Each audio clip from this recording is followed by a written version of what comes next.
Welcome back to the Whole Nine Yards here. Drew Pien with Brandon Kokorian on a Thursday evening. It is currently, let me check the time, 6:30. Brandon, how's it going? Good. Actually, last night I went to Top Golf for the first time last night, actually, and it was actually pretty fun. I've never, like I said, I've never been there, but it was definitely different than what I thought it was, than at least what I thought it was. But it was actually pretty fun. I don't know if you've ever been to Top Golf, or is there even one in Mass? I would assume there is, I but I don't know. I don't really think, I'm not sure if there is or not because I don't think there is, honestly. I feel like I would have at oh, least debated going, but I've only ever really seen it on, Instagram or whatever. How was it? it was fun. I mean, actually, the food's not bad. At least the one I went to. I mean, maybe it's different, but the food's actually pretty good. A little expensive, but it was pretty good. But it's like it definitely. I mean, it's obviously just a driving range, but it is like actually a lot of fun. Like they have different games you could do, like in the when you're hitting there. Then obviously you could just hit or whatever. But it was actually fun, more fun than I was expecting it to be honest. And it wasn't even like that nice of a night last night. It was pretty windy, but if it's like a nice night or obviously like a summer night, obviously it's the winter, but I can only assume it's probably even more fun. So we have one in New Jersey. I know there's none in Connecticut because I've looked at that too, but yeah, I didn't realize there was none in Mass. I would expect it to be at least one. Expensive or? Um, I think I mean I went with it was three of us and we just split it evenly, so it turned out to be like $40 each. It wasn't like total like super expensive, but I think we were there for an hour and a half. So not I mean 40 minutes for unlimited balls for an hour and a half. It's not, or $40 I should say. It's not terrible. No, that's not bad. I mean, food as well. So Yeah, food as well, so I would say that's actually better than I probably thought. Maybe it's around what I thought it would be, but I guess we'll just get into the sports. Quick NBA minute, nothing significant, but I wanted to get your thoughts on it. Since I am, a Celtics fan, the Celtics signed Joe Johnson to a 10-day contract. hmm. He has not played since 2018. He is 40 years old. To me, this is like honestly, obviously, the gameplay from the Celtics has not been spectacular this year. But to me, this is like the the first signal that I'm seeing from the Celtics themselves that like they know they're in trouble because I have no idea why they're signing Joe Johnson to a 10-day contract. I don't buy that it's a leadership thing because obviously Johnson's a vet, but Johnson also was in the Big Three league for the past couple of years, and even when he was in his prime, he was never known to be a great leader. He's never won anything in the NBA of significance. I have no idea why they signed him to a 10-day contract. I get it doesn't hurt them necessarily, but to me, this is like they're like, we know we're in trouble, and if it doesn't work out by the end of the year, I genuinely think they might blow it up. And I mean that's something that as a fan, it's you can speculate about, but to actually go ahead and blow up the combination of Tatum Brown, which has been or was seen as maybe the best or one of the best young duos in the league, for it to just not work out at all, I is bad. And yeah, to me, this is like I'm scared now as a Celtics fan that we have to go sign Joe Johnson, who I wouldn't even have wanted when he was 29 and on my team. Never mind 40. So Yeah, I mean that came down. I mean, again, if there's no COVID stuff, he's definitely not getting signed. I assume that's the only reason he got signed. And we see Isaiah Thomas get signed. Now that's different. He's at least somewhat impactful, Isaiah Thomas. Now Joe Johnson, I think he played 2 minutes last night. he He did was score, very but slow. yeah, and again, he's not. I wouldn't expect him to play more than like 5 minutes a game unless it's like a blowout. I mean, maybe if there's a lot of people out or something, but yeah, I mean, I feel like it's a nothing signing to be honest. Now, I guess it does say something about the Celtics. I guess currently they're in the standings right now, they're the eighth seed and they're 16 and 16. I did watch most of that Sixers game. That was the game before this last one against the Cavs, where it's just so evident that, if Robert Williams isn't in there, and even with him in there, you guys have no bigs. Canner or Freedom, whatever his last name is.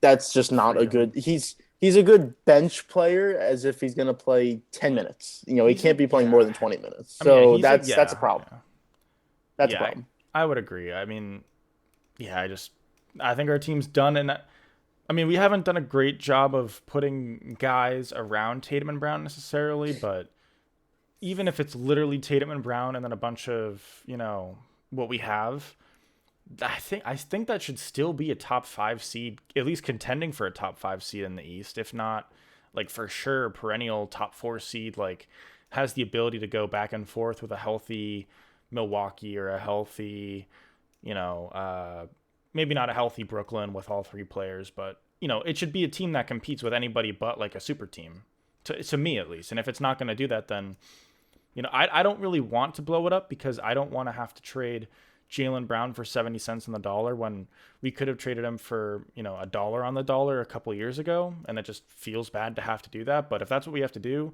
because Stevens realizes there's just no way it's going to work and Idoka realizes that as well, then yeah, I don't know. Maybe it's just time. Yeah, and look, I've always been down on Tatum as being like one of like as like a top five player. Like if you're a top five player, that means you can lead your team to the playoffs even if you don't have the best help around you. I mean, if you look at every single top five player, they can do that on their own. Now he definitely he doesn't have the best help in the world, but again, you have a guy like Jaylen Brown who is a borderline top 20 player in the NBA. Now after that, you won't have much, but you still have good role players. I think Robert Williams is easily one of their best draft picks the last couple years.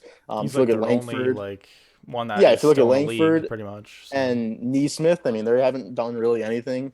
Obviously Tatum Brown, but again, that's a top, those are top three picks right there. And then Williams was a second round pick, I believe, and he would have been a first round pick, but he had character issues. But he's a solid player. He's a really solid player. But again, other than that, you don't have much outside.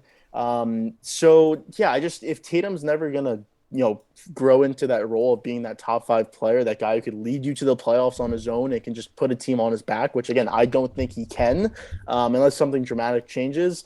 You probably do have to blow it up just because this team's not going to work. No matter, you can't make a trade, you can't sign someone that's super important to this team that's going to elevate them to a top two seed in the East and make them a real championship threat. So yeah, I think you kind of been stuck. Now you made to the Eastern Conference Finals in the bubble, but maybe that was just because of the bubble. If there's no bubble, are they making to the Eastern Conference Finals? Who knows?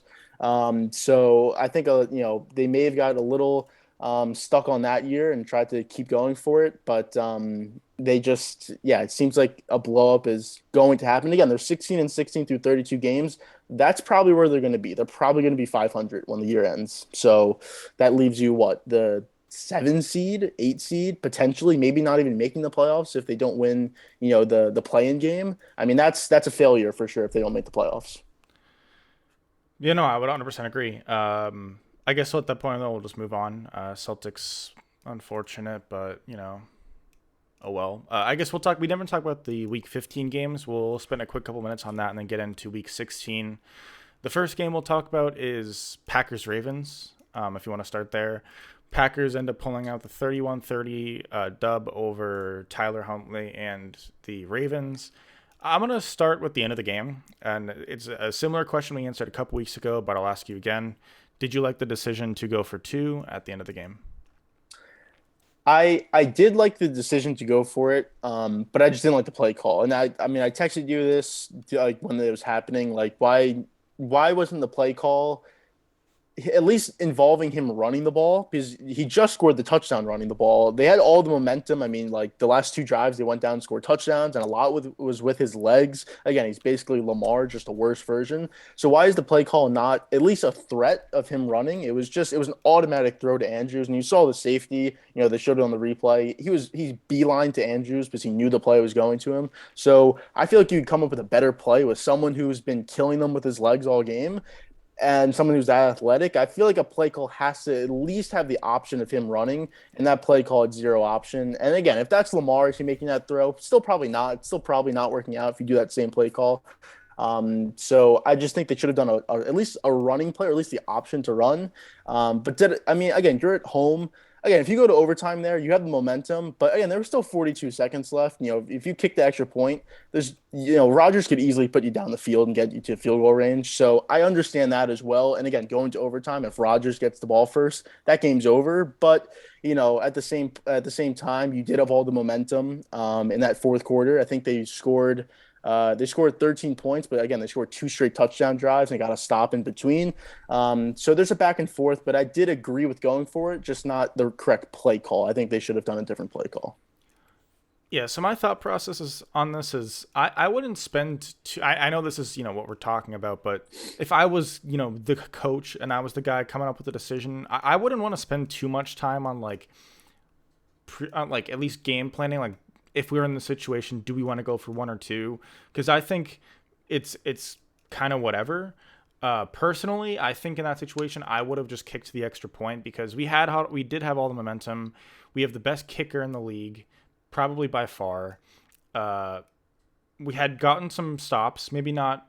Our defense maybe not have played so well, but I would have faith going into overtime that even if we're not as talented on paper as the Packers, Justin Tucker actually gives us a pretty significant, maybe not a significant advantage overall in the overtime, but it at least makes us, a good team in overtime theoretically, because a field goal can win you the game if you just get one stop, and even if you don't, a field goal and a stop, you still win. So I think I actually might have kicked the extra point, but I'm not mad at the decision to go for two. Now, I agree. I didn't really like the play call as well.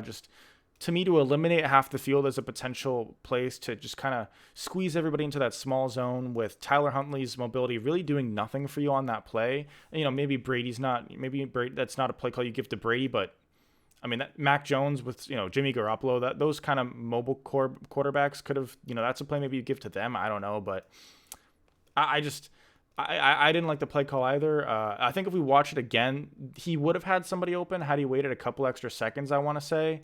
I Yeah, think it might have been Hollywood Brown.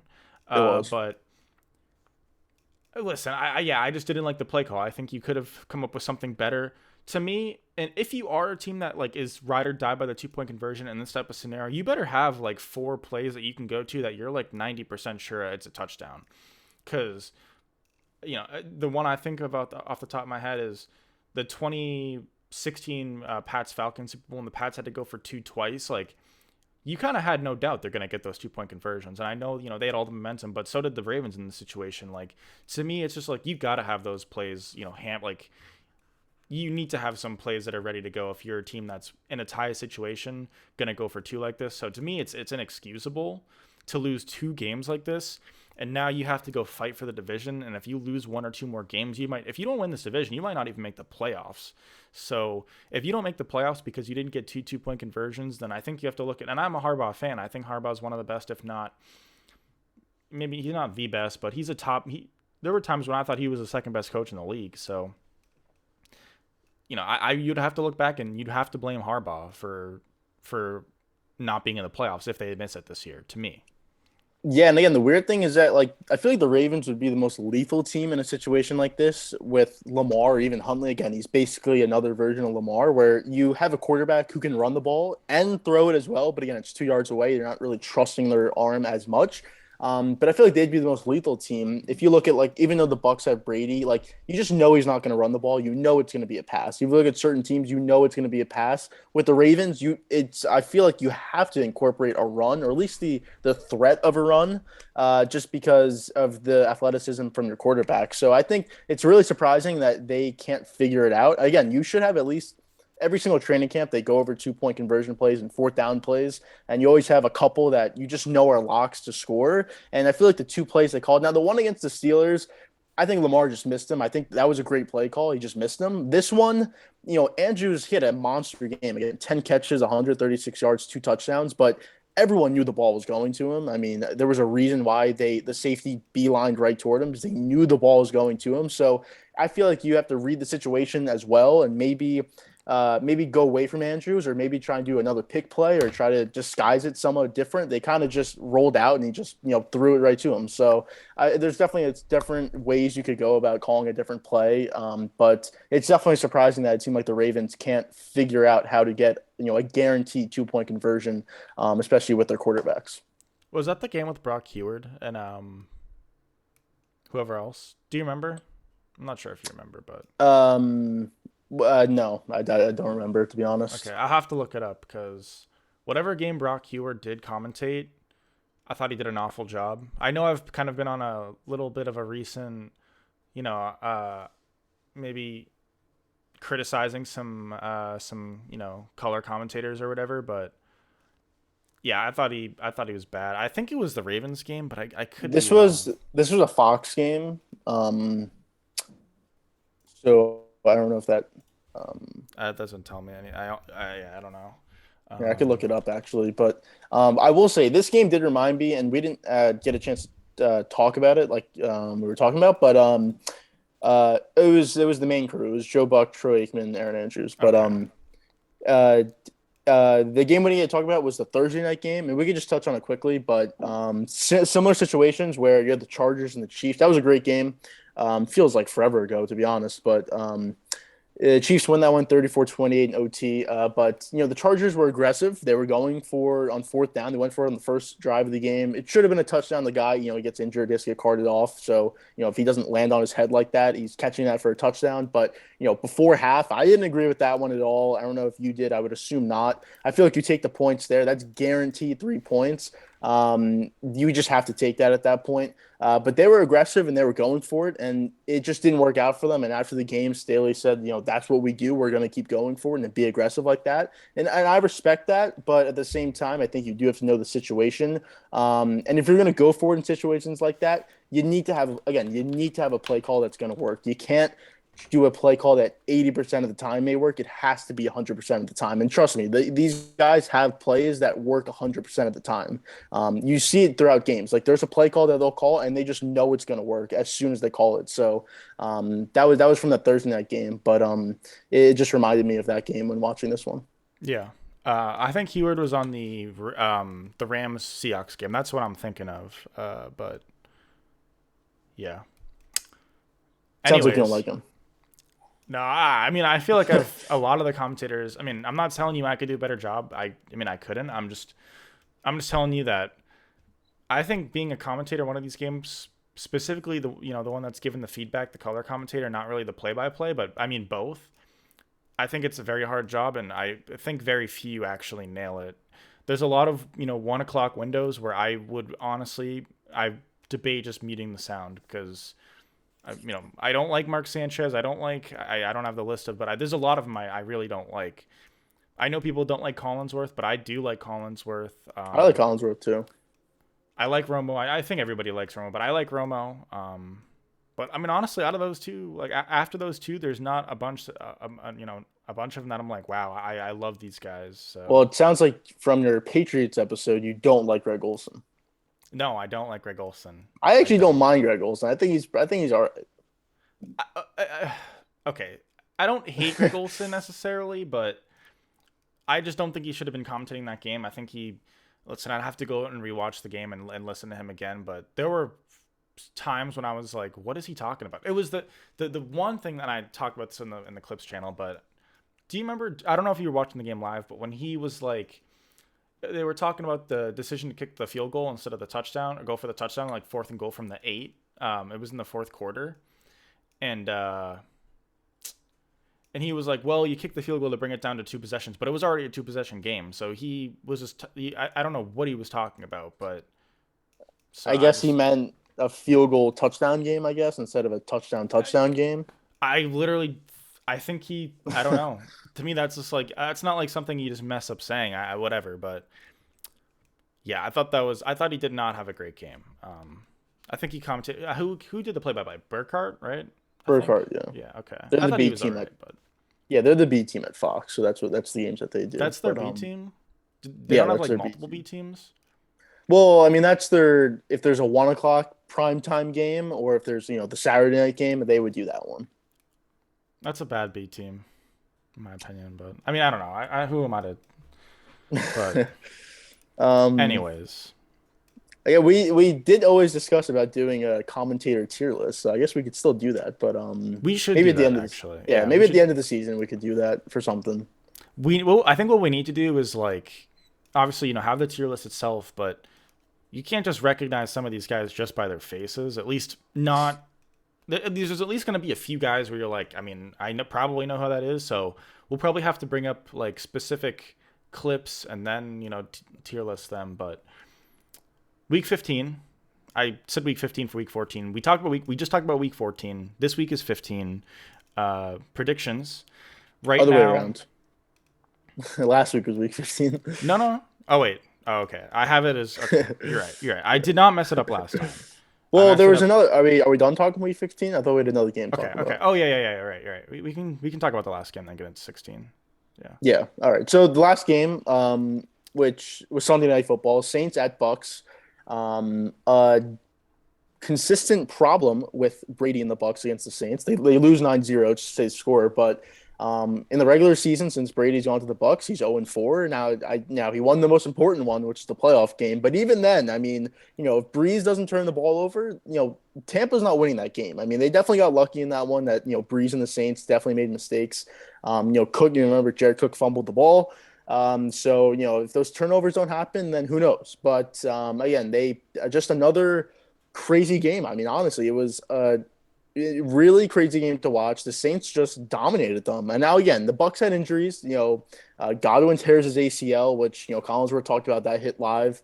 Evans gets injured as well. He's week to week. He may play this week, but again, he's week to week. Fournette's on injured reserve. He should be back for the playoffs, but again, he's missing these last 3 games. So now your three biggest weapons, because again, Fournette's a huge part of their passing game. I think he has 70 catches on the year. So that's three weapons that are at least gone for the foreseeable future. And obviously Godwin's out for the year. So maybe Tampa's going to take a hit when the playoffs come. Now for the regular season, they should be fine, but just weird that the Saints just have the Bucks number, especially Brady. Again, he seems to turn the ball over a lot against the Saints and not so much against other teams. Well, I would say the Saints are for sure his, kryptonite if you want to call it that. At least on the Bucks, he's had a super tough time against them. It's not a team that I'd want to play in the playoffs if I was Tampa Bay. I think the biggest thing from this game, though, it's bigger than the fact that you lost it. It's bigger than the fact that you got shut out. Is the fact that you lose Chris Godwin. It's a huge loss. It's Brady's favorite target, arguably the best receiver on the team. I would say he's the best receiver on that team. He's also Brady's favorite target. It's going to be tough. AB is going to have a big role. I think AB is going to have to be the best receiver on this team if they're going to win the Super Bowl. As good as Evans is, he's kind of a 50-50 ball guy. He's a guy that, can stretch the field. He's always a threat. You can't just, throw one guy on him and call it a day. You can't just throw your 5'11" slot corner on him or something, or you can't throw really anybody on him one-on-one and expect to win that matchup, a good amount of the time. But it's not a guy that Brady loves to go to compared to, Godwin. And I think AB is going to have to step into that role. I think Gronk's going to have a big big playoffs. I think it's going to be tough. Braid's going to have to step up too. So I'm worried if I'm a Bucks fan, and I guess I kind of am, but I mean, I really don't care at this point if the Bucks. I mean, I guess I care, but I would obviously much rather have the Pats in the Super Bowl, but I would be very worried if I was a Bucks fan because Godwin is a huge loss. And we've kind of seen, at least I've seen throughout Brady's career, if he doesn't have that guy that, he knows he can go to, an Edelman, a Welker, a Troy Brown, they're not winning the Super Bowl. The one year that he didn't have Edelman, when he was out for the year, that was 2015, I And he want to broke his say. foot. Is that the year you're talking about? It was whatever year they didn't have him for the playoffs, and I think like almost the whole year. I think it was 2015, but whatever year, well, I want to say it was 2015, but whatever year it did happen to be, they did not win the Super Bowl. I know that. And that was a tough year for them. They proved they can win it without Gronk. I mean, they won it in 2016 without Gronk. So Yeah. they proved they can win it without Gronk. They proved they can win it without I mean, I'm not going to say they can win it without Gronk on this team, but they proved they can win it without maybe the dominant guy, and I would say that's more of like a Mike Evans type. But Brady not having the security blanket of like the Edelman / I would say on this team is Chris Godwin. I think it's going to be very tough. So Yeah, and again, Evans is a huge red zone guy, but there's times where he's just quiet. Again, he's 11 touchdowns this year, but only 900 yards, 64 catches. Godwin's top 5 in catches and yards. Touchdowns he's only at 5, but again, he's that security blanket like you're talking about. If you need someone to go in the middle of the field, you're hitting up Godwin. If you're in the red zone, it's Evans. So we have to see how that plays out. AB definitely has to play a big role. Obviously, he's been suspended or whatever, so he's coming back for this week. So he's gonna have to play. He's never gonna be what he was with the Steelers, but he's gonna have to play pretty close to that because they're gonna need that production. Again, no Fournette at least for the next 3 games. We'll I see think if that's whatever. But I think that's big only because he's huge out of the backfield. Brady loves dumping it off to the running backs, and again, he had 70 catches this year. You just wouldn't expect that from a guy like Fournette, who's not like this pass catching back that coming out of college or anything, and really not until this year, to be honest. So maybe for the regular season it won't matter, but even if he's like not totally healthy in the playoffs, it may play a little bit of a factor. What we have to see, but this team's definitely vulnerable offensively. We have to. These next three games are probably just a test to see who works and who doesn't work for the playoffs. So they're gonna have to figure that out, and even the defense as well. I mean, they only gave up 9 points, but again, this Saints team, their offense is garbage. I mean, the only good player is Kamara, and he's not even really 100% healthy. But their rushing defense has been worse than it was at the beginning of the year and for sure last year. And those guys who were getting all the sacks and Barrett and JPP and Sue, they're not really getting there anymore. At least right now they're not. So, and again, that secondary has always been a question. So they definitely have a lot of questions there. Right now they're the 3 seed, and that means they play San Francisco. That's going to be a tough matchup if they have to go against San Francisco first round. Not saying they'd lose, but that would be a really tough matchup for them, in my opinion. I think the 2 seed is has immense Yeah, value this year. Obviously, the 1 seed's the best seed to have, but if you're not, to me, whenever we get to the point where we're predicting the playoff winners in the NFC, I think I almost have to pick a 1 or 2 seed. Even if my favorite team is the 3 or 4 seed, we're going to get to the point where it's like, but they have to play the Rams or they have to play the Niners in round 1 or 2. Or maybe I guess it's the Cardinals. We'll see. But even the Cardinals are still a tough wild card team to face. So to me, that's like, why would I pick, one of those guys when I can go with a team that's maybe 90% as good, maybe even better. That's the 1 or 2 seed that gets a bye or gets to play, the Falcons or like the Eagles or like the Vikings in round one. Like that's yeah, a layup compared to how the Niners are looking right now. So yeah, I think these games are important as far as the running backs concerned. The reason I mean, yes, Fournette's had a really good year this year, but I don't think he's like a spectacular runner. I know he was not a Pro Bowler, but he arguably should have been. I don't think he's necessarily like a spectacular runner. I think Ronald Jones can be what Fournette has been. Out of the backfield, as far as a passing threat, listen, I know Fournette has a lot of catches, but if Fournette can do it, then I honestly think somebody else can do it. Maybe it's Bernard when he comes off of IR. Maybe Ronald Jones figures out how to fill that role. We'll find out, but Fournette should be back, and I'm not really scared. For 3 games, I feel like it's kind of whatever, but at least against the Panthers, it should for sure be whatever, hopefully, but yeah. yeah. Again, they play the Panthers twice, and they play the Jets. I mean, they should go 3-0. There's no reason for them not to be, but yeah, right now they're the 3 seed, and that's just not the spot you want to be. So it was a huge loss. I mean, for multiple reasons. You lose players, key players, and then you drop down to the 3 seed, where, like we said, that's not the place you want to be. But that was week 15 recap. We didn't touch all the games, but some of them were they didn't really matter. And other ones it just wasn't exactly worth talking about. But we're gonna move to week 16. Well, actually, let's talk about our records from last week. We just have to update that really quick. I need to check, but I believe I went 4-1. Yeah, I'm pretty sure you went 4-1. I guess I can check mine right quick as Yes, I well. went 4-1, and I think I again, the one went. loss. What'd you go?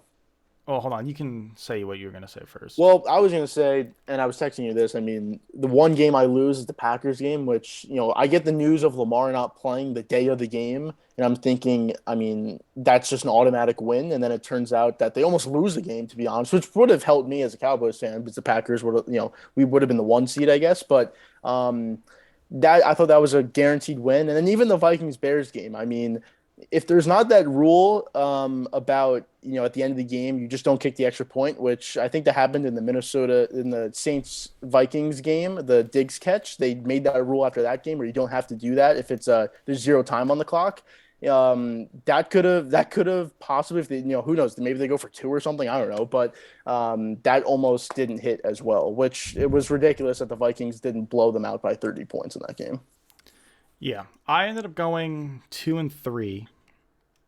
You may want Okay. to double check for me, but I'm pretty sure I went 2-3, which One, is two. not great. But This Yeah, is another two and week that three. I honestly could have went like 0-5. I mean, maybe not 0-5. Actually, no. I think it was a week that I arguably could have gone 0-5. The Panthers almost snuck in for a last second cover there. Uh, And the you know, Broncos easily could have won that game. in that Panthers game, if their kicker doesn't get injured pre-game, that's a way different game Yeah. because they had to go for it on fourth Yeah. down every single time, and that's just points that you're leaving on the board if you have a kicker. So, not saying they would have covered, but it would have been a different game. Yeah, and then the Panthers almost did cover at the very end. I think it took a Bills touchdown to seal the game. And if they didn't score that touchdown, they still would have won. And yeah, anyways. So I honestly could have gone 0-5. So I'm happy with 2-3. Should I have? I mean, I'm not going to say I should have gone 0-5, but I easily could have gone 0-5. So 2-3 puts me at 36 and 27. We'll have to go Are back you through at some point in the next few weeks to just triple check these, but there might have been one week we forgot. I guess technically by our math from last week there is. Although we're fifth, so we've done 15 weeks. And what's 38 plus 26 plus 1? 55? So 15 times 5. 60, 65? I don't know. My math's so bad. I don't know. Okay, so 15 times 5 is 75. That's 38. six. That's 65. Yeah. So that means we're 2 weeks behind? Yeah, I don't know. Something's wrong. This is something that's messed up. But we definitely have to check it because we're clearly missing something huge. We're missing at least, I think, 1 week. So maybe you're not ahead by 2 games, but I'll check it for Yeah, next episode. It's gonna take a while to actually double check these. So but do you? I mean, I think I already know the answer to this, but you flip flopping from Niners to Falcons. I mean, that's a huge flip flop right there. yeah, I obviously should not have done that. I would be 3-2, and yeah, and now I'm. It's a good thing I was talking so badly on the Falcons. I don't. If I wasn't talking that badly on the Falcons, I don't think you're flipping. Yeah, I don't think I am either. So, and a little bit of a spoiler for this week, but maybe I'm not going to learn from that lesson to not bet on the Falcons. So Well, with that, I think we should probably get into the predictions. There's two games on Christmas today or this week, and we're picking both those games again. I mean, everyone's going to be watching those games, I would assume, but it is the Browns at the Packers and the Colts at the Cardinals. So I'll start it off. So Browns at Packers. The line is 7.5. Green Bay. I'm taking that. I don't think it's been any confirmation on Baker's going to play if he's still on COVID or not. It does to me. It doesn't matter. I would still take the Packers even if he was playing. The line would probably be more favorable, maybe by a point, half a point. But the Packers, again, last week they almost blew that game, but even still, they're obviously the better team in this situation. The Browns playing on a short week as well, even though it was Monday. Obviously, all the COVID stuff, people not practicing. They're most likely not practicing this week, probably just virtual meetings or walkthroughs. So they don't really have a lot of practice time. Those guys were coming back, or who knows how they'll play. Anyways, I think they had their center, I think, is on the COVID list now, so he's not going to play as well. So it feels like things are trending, just not in the right direction for the Browns and, Packers at home as well. Obviously that's a huge advantage. So, yeah, Packers 7.5. That's what I'm taking. yeah, so I'm taking this as well, and it's as far as is this going to help me catch up to you? It's not, I guess, but I just don't see myself wanting to take the Browns here. We don't know if Mayfield's going to play. Even if he does, I would still take Packers 7.5, to be honest. Yeah, the Browns are bad. To me, this is the game where this is like their their funeral, I guess, for this year. This is the game where everyone's watching. Everybody that's even a casual fan of football knows that this is like the first year where the Browns are a legitimate shot to make the Super Bowl in the last, so many years. And for them to be 7-7 right now, to lose against the Raiders in a game that I don't know. Listen, it's a horrible year for the Browns. It's a lost year. They should have been in the AFC, at least the divisional round this year. probably and arguably in the conference championship this year. For them to miss the playoffs, which I think is going to happen when they lose this game, lost year, Baker's, I think Baker's clearly not the answer at this point. I think you have to move on. Maybe not. Maybe he still plays here next year, but you're not signing him to a contract of any significance. So to me, this is like the game where I'm gonna be happy watching the full 4 quarters, even if it's not a close game. I'm taking it to not be that close of a game. I'm gonna be happy knowing that the Browns are done, Baker's done, no more progressive commercials because he's a washed-up bum who was only good in college. So yeah, I'm happy. I hate the Browns, so I'm happy. I'd be happy if they lose by like 20 to the Packers on. This is equivalent to like a Thanksgiving game. We don't always get football on Christmas, but we're getting it this year, and it's like since we're getting football on Christmas. I mean, if I have to choose between watching football on Christmas and basketball on Christmas, I know basketball on Christmas is the thing, but we may not even get those teams at their full strength. So, and even if they were, I'd probably still watch football over basketball on Christmas. So, and I think everyone else is going to as well. So. Yeah, I mean, I just games on Christmas. I feel like the best game, at least recently, that I remember was the Steelers Ravens game. That was a huge game. It was in Pittsburgh. It was the game where AB had to reach over the goal line for the touchdown to win it right at the end. I think that was for the division. That's when they saw that Bell was in his prime, AB was still in his prime, Big Ben was still in his prime as well. So that was probably the biggest Christmas game I remember. And again, that was a couple years ago. But yeah, we don't usually. Sometimes we get it. I think last year we may have gotten it. If I remember correctly, I think that was the Saints fight. That's when Kamara had 6 touchdowns. I think that was Christmas last year. But yeah, we get so that's Packers Browns. We're both going Packers there. Next game, Colts at Cardinals. I'm taking the Colts. They're +1. The Cardinals again. The Cardinals seem like a team that are trending down, and the Colts are a team that's trending up. The Colts have been trending up for a while now, and the Cardinals have kind of been trending down as well. But the Cardinals are coming off a week where they get blown out by the Lions. That was weird, to say the least. I didn't get to watch it because I was at the Cowboys game. But just every time they showed the score highlights from that game, it was just the Lions kept scoring. It was really weird to watch. Who knows? Maybe that's just a one-off. Sometimes it happens. But again, this team, I think Murray's injured. It seems like every year he gets injured. It's not a major injury, but it's always something that just makes him worse. He just hasn't been as good as he was before. No Hopkins. Obviously, he's out for the year. Their defense has just not been as good as it was before. So I just expect the Colts. And again, you saw the Colts are going to win. It's give the ball to Taylor, have your defense make plays, and just have Wentz not turn the ball over and don't ask him to do too much. I think you could do that in this game. I don't think you have to ask Wentz to do that much in this game to win it. And as long as you're tied or up by a couple points, Taylor's going to dominate. So that's kind of what I expect. I expect this Colts defense to play really well, and I expect Taylor to have a big day. So +1, I mean, that seems like a free money right there.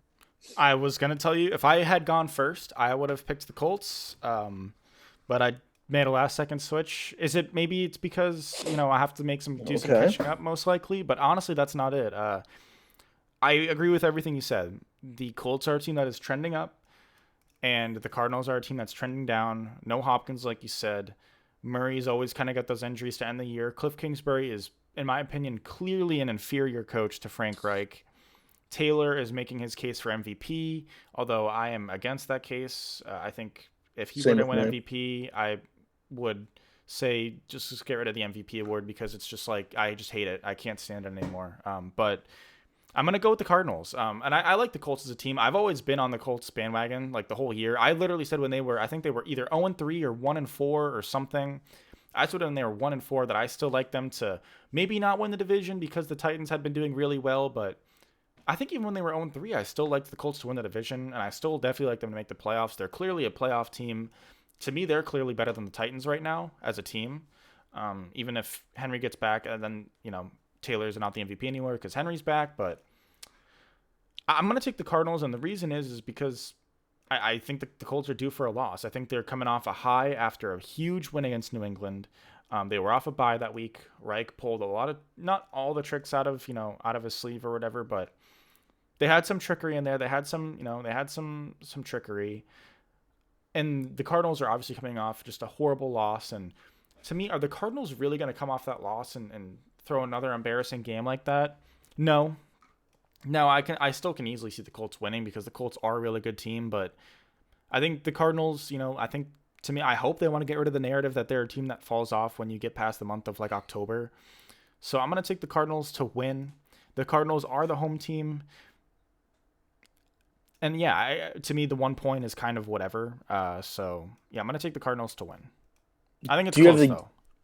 Yeah, I think it's gonna be a close game as well. I don't think the James Cardinals are Conner's gonna get blown questionable, out. by the way.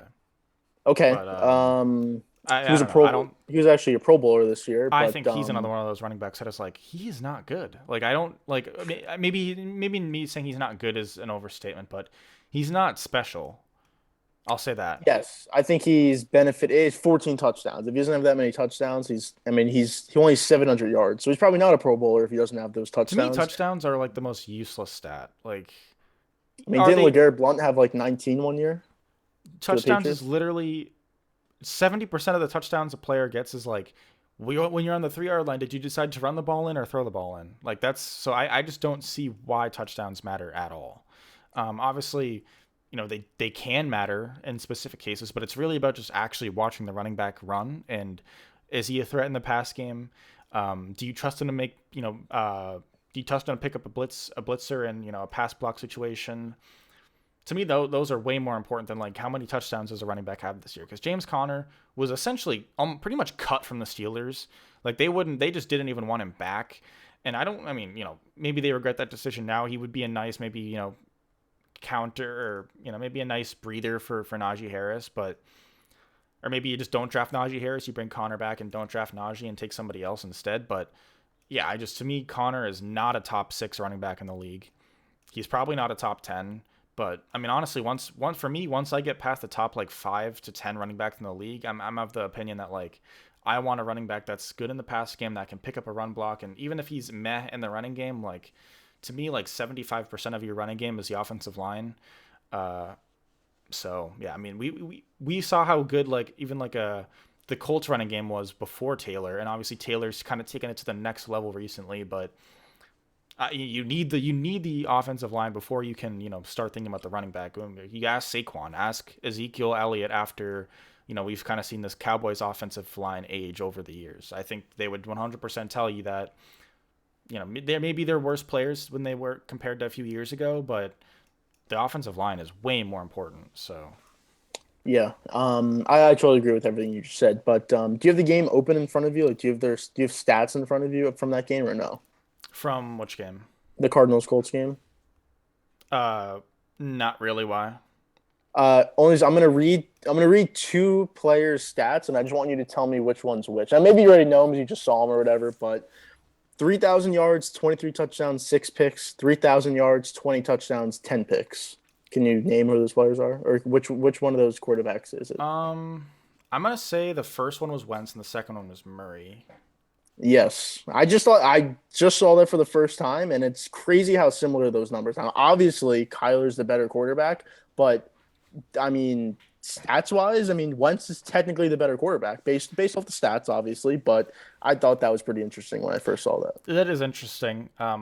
I would say those to me and those stats have always meant little to nothing. A lot of those stats, yards is kind of important. Touchdowns is I get, but it's really like whatever to me.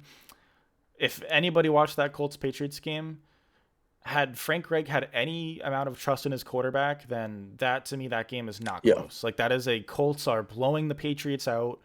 The Patriots were not prepared for what the Colts had to offer. If the Colts had a good quarterback, they are winning that game by a lot more than what they ended up winning. That's not a close game at the end. Um, yeah, so you know, I think, and I've always been a Wentz guy. I thought it was going to work out more than it has so far in Indy. I thought Wentz was going to look like a top 10 guy, borderline MVP candidate, back to what he was in like 2017 in Philly before he got hurt for the year. Clearly, he is not that. To me, he is a shell of himself. He still makes a lot of mistakes. And the only way for him to not make mistakes is if you put him in a situation where he literally cannot make those mistakes. And that's what the situations that Reich has been putting Wentz in. And it is not, it's been better than throwing interceptions, but it has not been better than having an actual top 10 quarterback. And so yeah, but yeah. So you're going Cardinals. I'm going Colts. Next game, I'm Chargers at Texans. The line's 10.5 Chargers.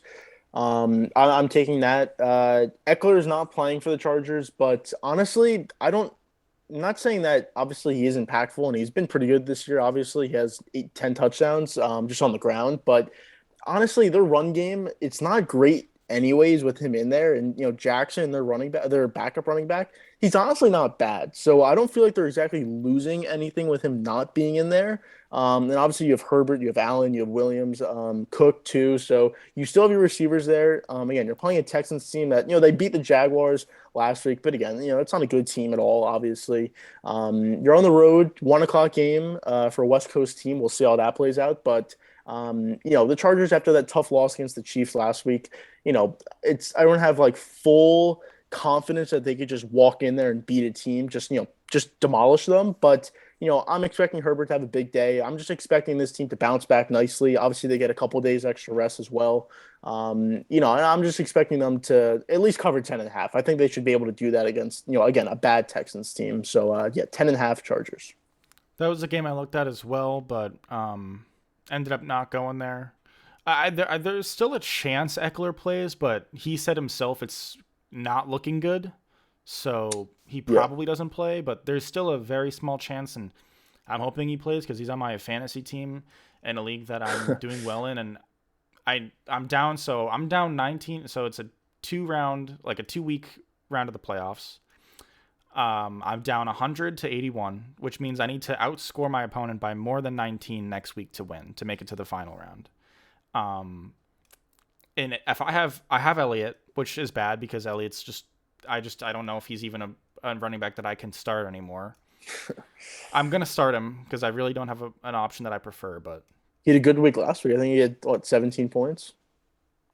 I play in a half PPR. Or Oh, this league is a I half don't know how that PPR. It was works. 13.8 points, so it was all Okay, right. yeah, It's yeah. all Full right. I mean, PPR, it's I think he had like 17.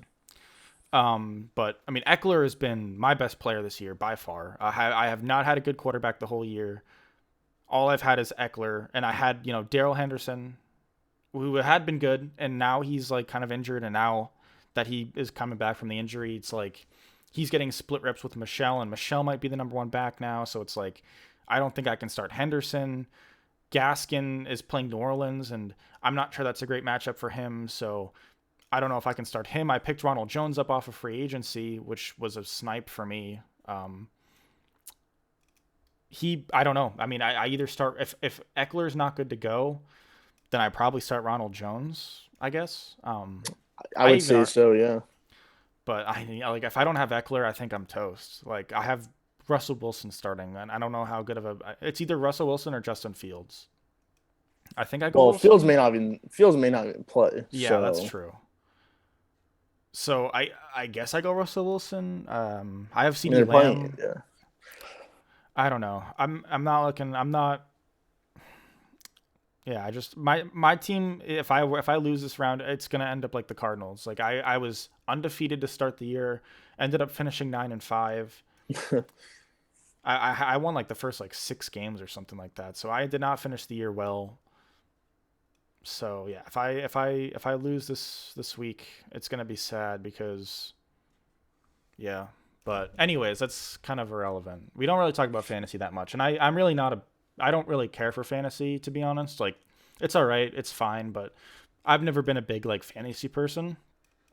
I'll get into my first game though. That's Bills at Pats. Listen, I know that I took the Pats last week and it did not do me well, but that was a game that honestly I wasn't too confident in taking the Pats. I just didn't. That week in general was not a week where I was loving any games necessarily. This is a game I am confident in though. I was more confident in the Colts game before that week, and then once we started to get closer to that game, I was probably getting less and less confident. But I was confident in the first Bills game. I'm confident in this Bills game. I think the Patriots win.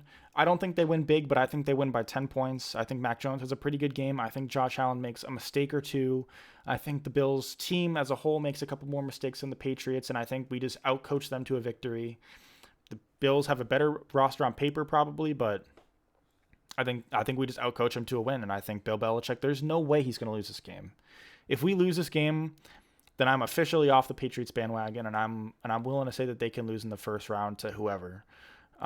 If we win this game, then I'm still on the Patriots Super Bowl bandwagon. So Yeah, I mean that's a huge game. Obviously, I mean, whoever wins this game, I mean, probably wins the division. I mean, Probably. obviously the Patriots wins, it's for sure. But if the Bills again, they would be. It's a huge game. I mean, I wasn't going to touch it anyways. I was assuming you were probably going to do it because it's the Patriots and it's a huge game. But it worked out for you last time you did this game with the same two teams. But we'll see. It's going to be in New England, so obviously you have that advantage as well. But for my fourth game, Rams at Vikings, the line is 3.5 in favor of LA. So I'm going with both LA teams this week, but Cook is out. Dalvin Cook's out for this game. He's on COVID, so that's obviously huge. For the Rams, bad for the Vikings, but I think Adam Thielen is going to play. He's at least on track to play, so obviously they get him back. So obviously, they're the two main weapons on the outside. But again, the Rams have been hot recently. The defense has played a lot better. As of late, they've looked more like the defense they were last year when they were number one across the board, honestly. They're getting more towards that. And again, the offense is looking better. Stafford's not really turning the ball over as much as he was those couple weeks when they had those losses. Cup has just been insane. I mean, he's honestly ridiculous how good he's been all year. And again, the Vikings have no secondary, so I'm going to assume that Cup has a big game. And honestly, if he's drawing two, then you need Odell, you need Higbee to have big games. Odell's honestly been pretty good for them. He's not putting up insane numbers, but he's getting touchdowns. He's not doing anything bad. So maybe he has a big game if Cup's getting doubled. And even still, I think Cup's going to have a big game no matter what. But 3.5, just it seems like a game that again, the Vikings need this game, but just considering the fact that they couldn't even like come close to blowing out the Bears last week, and the Bears were just shooting themselves in the foot all game, I just don't have any confidence in them to like put up. And again, maybe they play better because it's a better team, but I don't have confidence in them to do that. And I think the Rams can win this game. Not easily, but just have it in hand. Even if it's like a somewhat one score, two-score game, they're always comfortably ahead. And as long as Stafford doesn't make a dumb decision, they should be able to win this game by more than 3.5. It's a game I looked at as well. I honestly, if each week we got to pick how many games we take, then I would be taking probably more than 5 this week. Or if we weren't both picking, the Christmas games, maybe I probably put this game in instead of like Colts Cardinals. But yeah, I would agree with the Rams. My fourth game, and this is a game that I was debating switching out for the Rams game, but I'm actually confident in this game. Lions at Falcons. Falcons are 5.5-point favorites. I'm taking the Falcons. The Falcons still have playoff hopes. I know they're not looking great right now, but they're still technically in it, so they're at least still trying. The Lions, they're coming off a huge win against the Cardinals, but do I realistically see them pulling off more than one win in a row? No. I still don't think this team's very good.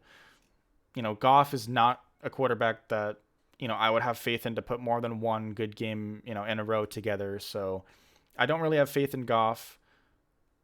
Yeah, I'm taking the Falcons. Cordero didn't practice, but it was rest. I think if Cordero's good to go, I think this offense is better than without Cordero, obviously. He was a guy that arguably could have been a Pro Bowler. So, yeah, I'm going to go with the Falcons. I think Cordero's had a better year than James Conner, by the way. Just maybe not statistically, but as far as who has been the better player this year, who would I rather have? I would rather have Cordero.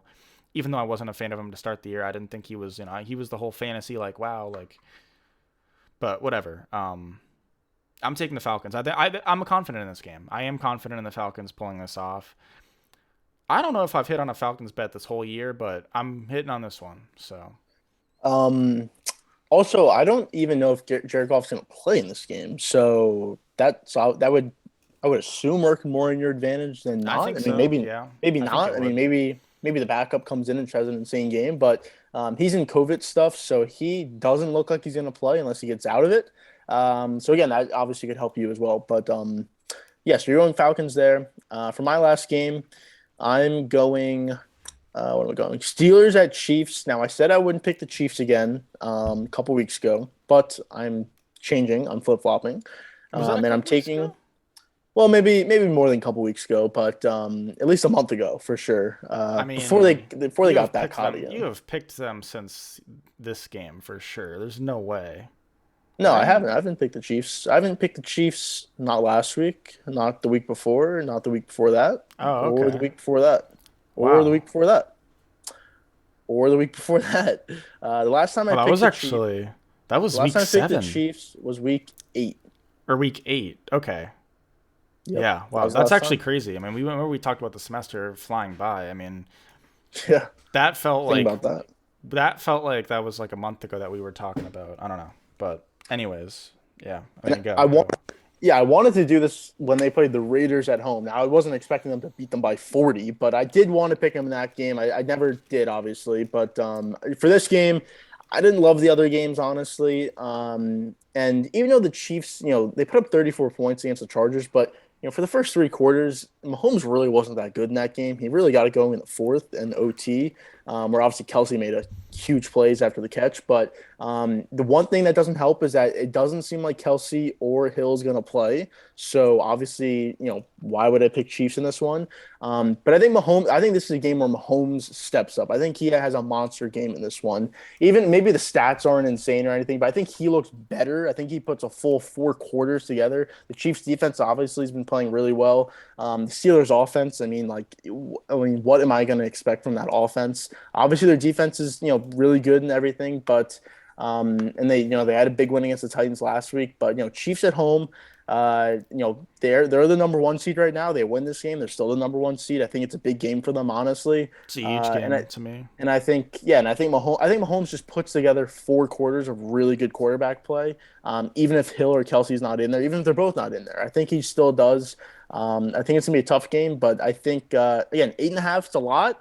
And I wish it was a little bit lower considering that they're probably not going to play, which I'm kind of shocked it isn't. But maybe they still play. There's still a chance they could play. So no matter what, I'm still going Chiefs 8.5 though. Yeah, this is a game I just didn't want to touch because Hill and Kelsey aren't playing, and to me that's a little bit scary, or probably aren't playing, I should say. The Steelers, if I mean, I think being desperate matters, at least in some cases. The Steelers are still fighting for their playoff lives. They can still make the playoffs if they win out. Um, Now, I think this is a must-win for the Chiefs, though. So I think the Chiefs are also pretty desperate because I think the Chiefs have to win out to be the 1 seed. Now they don't necessarily have to, but in my opinion, if I have the Patriots winning out, which I do, then I think the Chiefs need to win out to be the 1 seed. So I think this is a big game. I think they go Steelers, Bengals, Broncos, and those games aren't super difficult, but none of those are layups. So they're gonna have to have their A game for this game, especially without Hill and Kelsey, and they're still gonna have to bring it the last couple of weeks because I think the 1 seed is very important because the Chiefs have looked like the best team in the AFC. There's no doubt about it, but they're not dominant. They're not a dominant team like they probably were, the past couple of years. So to me, if I was the Chiefs, I wouldn't want to go into Gillette. I wouldn't be excited to go into Gillette, but if I get to host, New England, I would be ecstatic to do that because the rookie quarterback factor. But yeah, I mean, so anyways, but my last game, and maybe I should switch this, but I'm not going to. Washington at Dallas. The Cowboys are 10.5 point favorites. I was kind of struggling to find the last game I wanted to pick, but looking back on it, I think I probably should have picked the Rams. It was a game that I debated, but I'm gonna go with the Cowboys. The Cowboys are 10.5 point favorites hosting Washington. Washington, their playoff hopes are, they're still technically there, and even though we may not think they're gonna make it, the population may not think they're gonna make it. If they win out, there's still a chance. So they're still playing for something. They're still gonna, spend a lot of time studying film and everything. So it's not like this is a layup game, but I still think the Cowboys have a lot to play for. We talked about it. You really don't want to be the 3 or 4 seed this year. You really want to be the 1 or 2 seed, and they're still playing for the 1 or 2 seed. I mean, they're 10-4. Everybody else is 10-4 except for the Packers, pretty much. So if they can win out, they give themselves a decent chance at least for the 2 seed. So yeah, I think the Cowboys win this. I took Washington last time. Maybe I shouldn't have. It looks like Heineke's going to play for this game. So, Yeah. I bet on him last time. Do I learn from my lesson? Hopefully. Maybe I should stick with them, but I'm not. I take the Cowboys win by more than 10.5. What's scary about games that are 10.5 is, the backdoor cover at the very last second, which you really can't account for necessarily. But yeah, I'll take the Cowboys win by more than 10.5. I think it's like a 14-point game. I think it's, kind of close, but the Cowboys have a lead the whole game. Cowboys end up winning, and that kind of puts Washington's season to end. Yeah, it would. They'd be 6-9. I'd love to see it. I hopefully the Cowboys. I mean, hopefully they just win. But yeah, I mean, oh well. Hopefully they win. They don't cover. So obviously you get the loss and I get the win. Both ways. I But guess you probably hope for Cowboys looking like they're dominating the whole game. Then they put their third stringers in, and Washington covers, and Dallas wins by 10.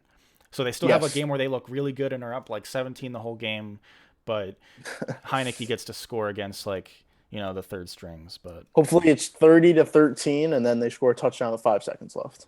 yeah, that's actually That's that's probably what's going to happen now that we talk about it. that'd So be perfect to happen. But those are our 5 games for this week. So we'll see. Again, we right now I'm up 2 games, but obviously we're somehow missing games. So we'll see.